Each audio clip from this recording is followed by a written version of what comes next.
Hey, how's it going? I have to say, like, this is the first time I've ever been on this stage that I wasn't like watching my kids run around, and it feels great with this, looking at you guys. Thanks. Hi, I'm Andrea Roosing. I have a restaurant in Chapel Hill called Lantern. Thank you.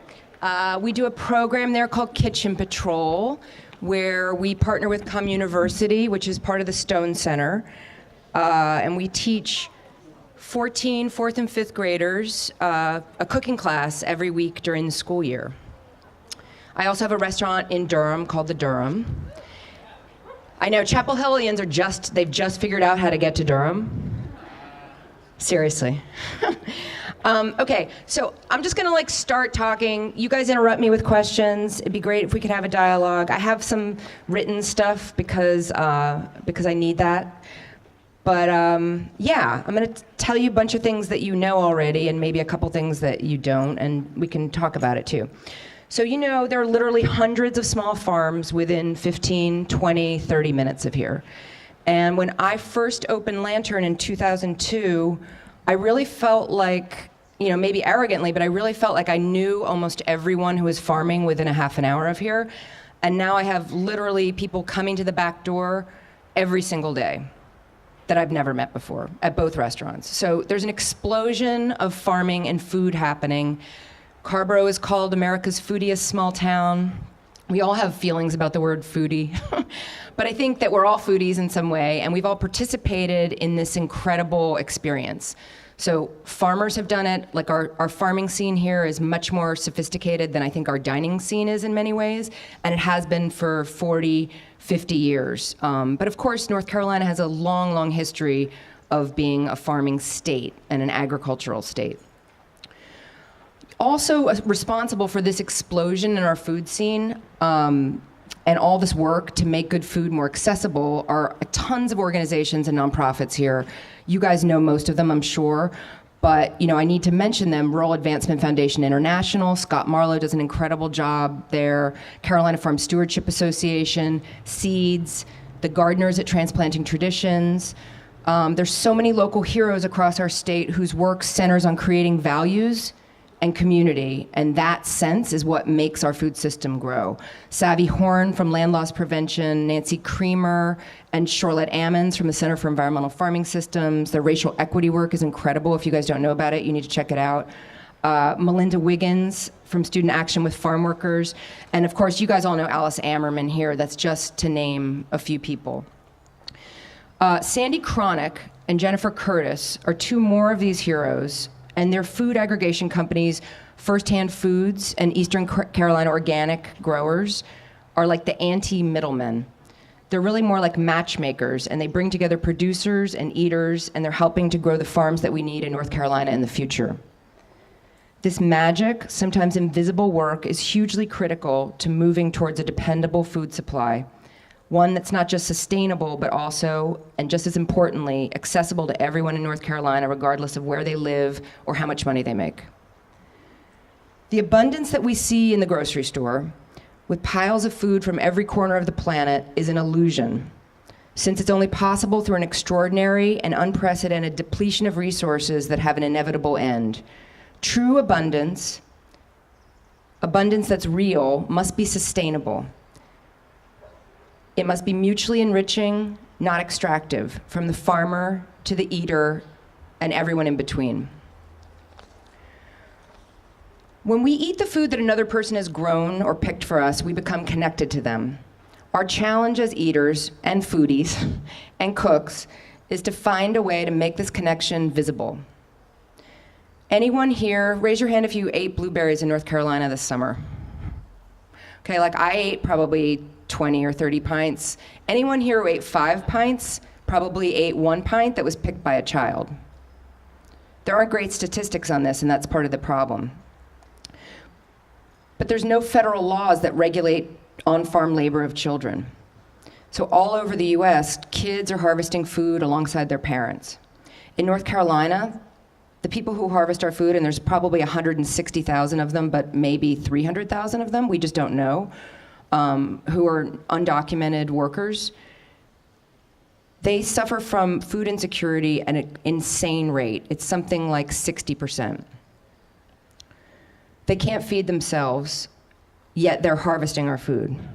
It's not a food issue, it's not a labor issue, it's a human rights issue, and it's happening right here. How we choose to produce and consume food in North Carolina and the rest of the country really is fundamental to transforming so many things. Systemic racism, the threat of environmental disasters, solving our health crisis, creating jobs, creating independent, localized economies. Supporting local food is one of the few tangible daily choices that we make that can create positive change in the world. I know you guys all know that, but this is like the kind of week that we just have to say stuff like that over and over again. But despite our thriving local farmers markets and huge number of farmers, and all of our great press. You know, I went to Oakland a couple weeks ago. I was in Portland a couple months ago. People are so envious of what we have here. People can't believe how many young farmers here, how many new farms we have, how well developed our infrastructure is in terms of processing and slaughter and distribution. People are shocked. But no matter what we have going on here that's incredibly positive, we're preaching to the choir too much. And really, you know, like most traditionally ag states, only about 5% of the food that we consume in North Carolina is actually grown here. It's like remarkable, right? So I thought we could just take a look at 3 ingredients and just think about like focusing on those and how our focus on those could kind of transform North Carolina. Could create economic opportunity, could strengthen environmental protection, and help defend biodiversity. So you guys all know a little about commodity milk, about the commodity milk market.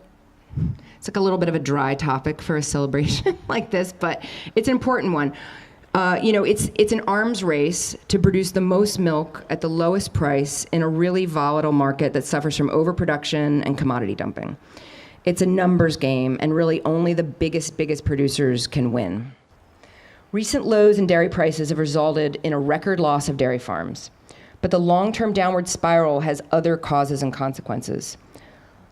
Like the farmers who constantly need to increase production to stay afloat, confinement dairy animals themselves can't keep up. Ever greater quantities of cheaper, less wholesome milk are available, and this milk is produced by fewer and fewer bigger farms that are more reliant on antibiotics and hormones.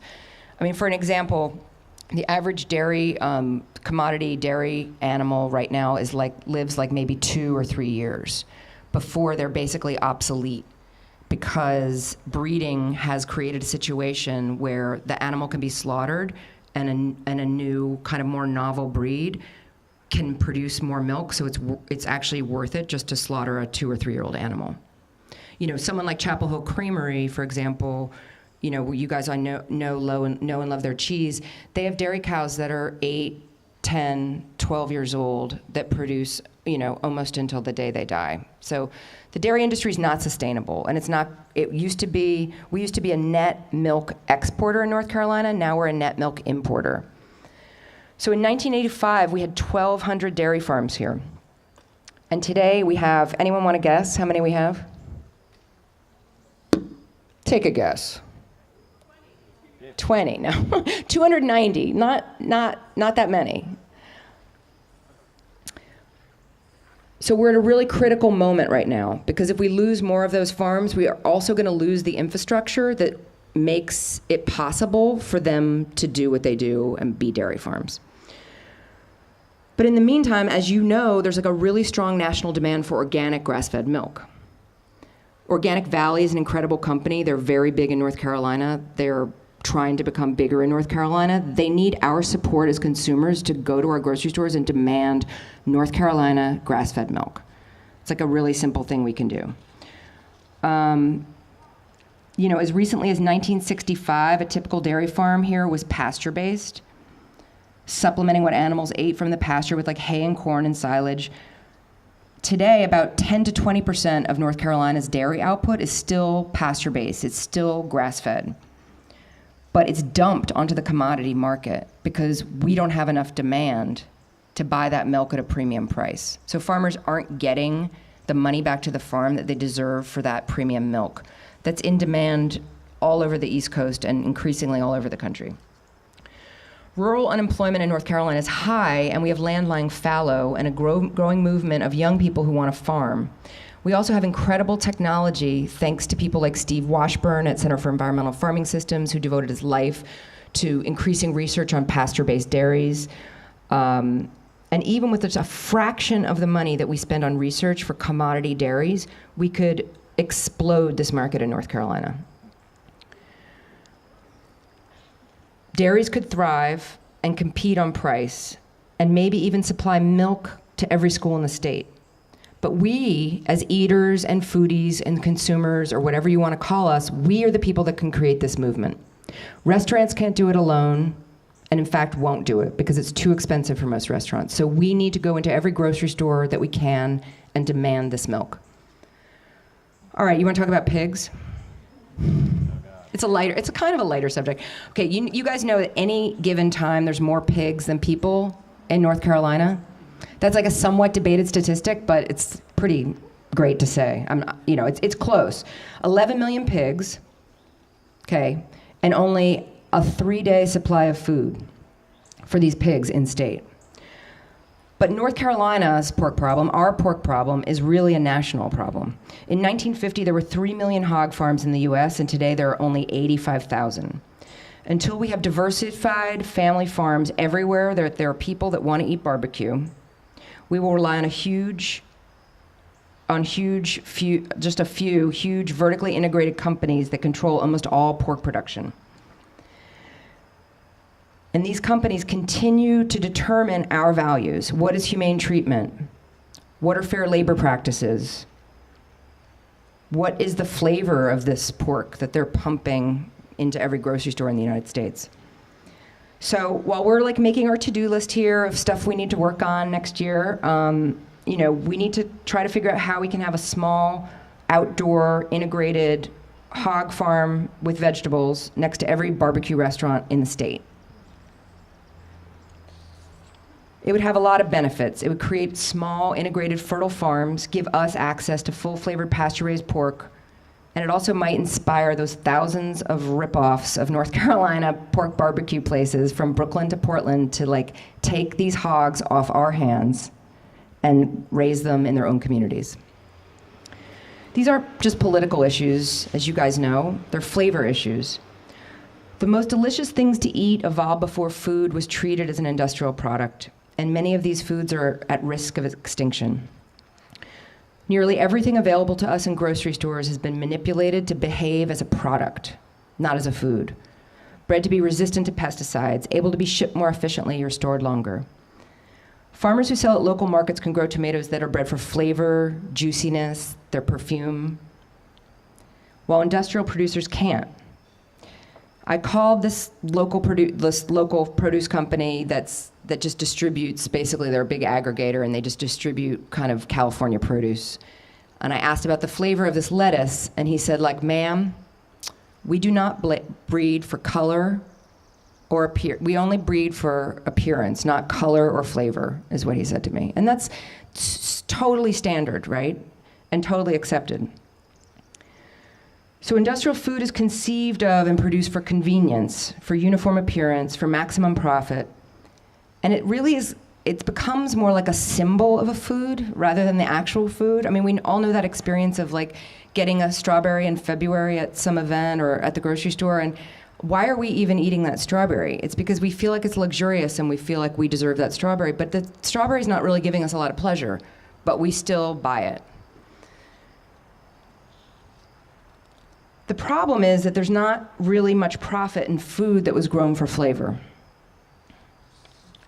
But we are the people that can change that. We can demand food that was grown for flavor. We can promote biodiversity and save these dying foods and products by growing and eating and cooking them. And a really good example are these apples. These are I think they're just a random mixture, honestly. But they're ugly and they're delicious. And they're grown on Fork Mountain Farm in Mitchell County.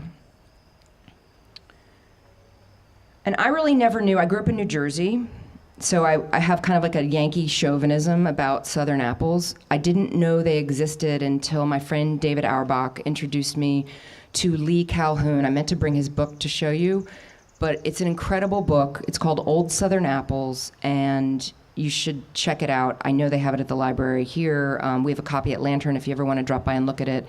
It's gorgeous, 800-page coffee table book about incredible Southern apples with an incredible history and story to each one of them.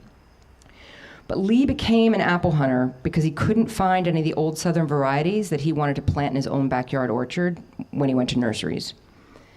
There's no such thing really as an apple seed bank. Apples don't grow true from seed. So Johnny Appleseed, when he was running around with apple seeds all over the South, he was really planting cider apples. He had no way of knowing what these apples were going to become. So the only way to preserve an apple is on a living tree.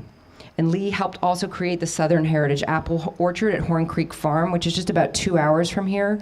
It's just the beginning of apple season. I encourage you guys to go up there and pick. They belong to us. It's owned by North Carolina, and you can go up and pick these apples and see them anytime. And actually, they've got apples on the trees there between as early as June and all the way to November.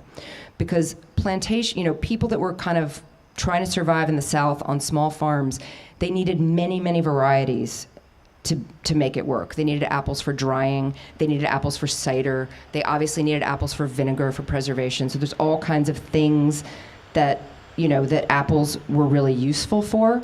So there were literally 800 to 1,200 varieties of Southern apples that have been lost, which is incredible. And some of them are really magnificent. And Lee I think he's in his mid-80s. He continues to hunt for more apples. It's a work in progress, but this place is gorgeous and you should go there. So heirloom, the word heirloom, people throw it around a lot, and it sounds old and dusty, but it's not about the past, it's about the future, right? Because protecting varieties like these apples, we're gonna need them. They're the result of hundreds of years of work by the people who grew them.